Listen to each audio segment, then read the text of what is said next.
Kevin Stefanski has built his reputation on being composed, calculated, and methodical, the kind of coach who doesn't panic under pressure. But right now, he's not just under pressure from the fans or the media, he's under pressure from the truth. The truth that his safe option isn't working. The truth that his own organization is preparing to overrule him. The truth that every passing week without change feels like wasted time in a league that moves faster than anyone can afford to blink. And if he's not careful, that very same composure that once made him seem steady could now make him look paralyzed. The reality is, this story is bigger than a quarterback controversy. It's about the identity of a franchise that's been searching for stability for decades. It's about a city that's been promised hope over and over, only to be left disappointed time after time. The Cleveland Browns have always been a team on the brink of a breakthrough, the brink of collapse, the brink of something that never quite arrives. And now, once again, they stand at the edge of a decision that could either set them on the path to something real or send them spiraling back into the same cycle of dysfunction that's haunted them for years. Skip Bayless may be loud, polarizing, and sometimes theatrical, but even his critics have to admit, when he smells blood, he's usually not wrong about where it's coming from. What he's exposing isn't just drama. It's the kind of rift that tears franchises apart from within. It's the kind of tension that makes players stop believing in leadership and start playing for themselves. You can already sense the unease building in that locker room. The quiet whispers, the uncertain body language, the growing awareness that this isn't just about who plays quarterback. It's about trust, fairness, and direction. If Stefanski truly believes that Dillon Gabriel gives him the best chance to win, then fine. Let him prove it. But when you watch this offense, when you see the stagnation, the predictability, the lack of spark, it's hard to buy into that argument anymore. The team isn't losing because of turnovers or chaos. It's losing because it's lifeless. Because the one player who might be able to inject energy into that lifeless offense is sitting on the bench, not because of readiness or strategy, but because of pride. And that's a sin far greater than a bad play call. That's a betrayal of what football is supposed to be: competition, merit, and heart.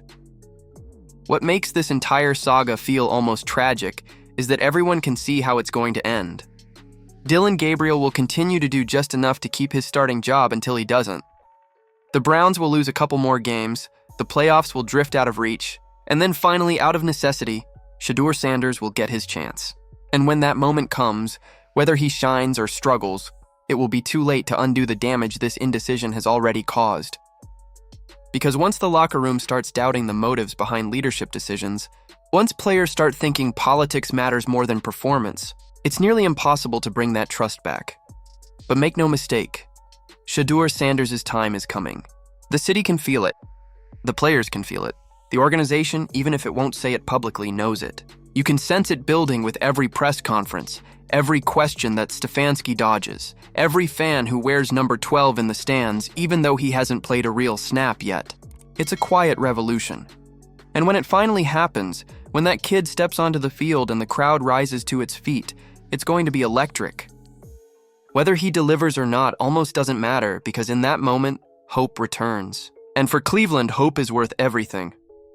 The question now is whether Stefanski survives long enough to see that hope realized. Because once the front office forces his hand, once the world sees that Shedeur can play, all of his excuses evaporate. There will be no hiding behind readiness or system fit or locker room dynamics.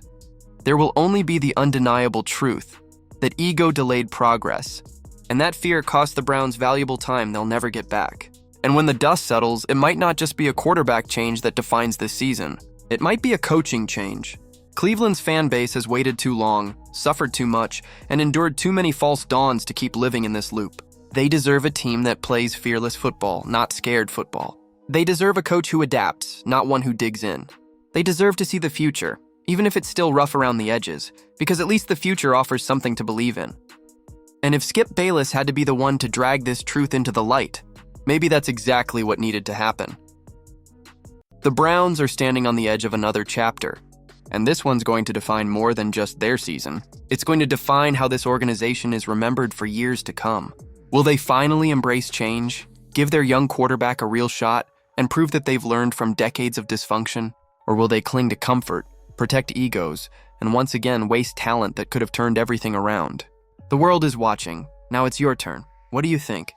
Did Skip Bayless go too far this time, or did he finally expose the truth that everyone's been too afraid to say? Should Shedeur Sanders be starting right now, or does Stefanski deserve more time to prove his plan works? Drop your thoughts in the comments below. And if you love getting the real stories behind the headlines, the ones that peel back the curtain and show you what's really going on inside the NFL, make sure to hit that like button, subscribe, and turn on notifications. Because trust me, and this is just the beginning of a storm that's about to shake Cleveland to its core.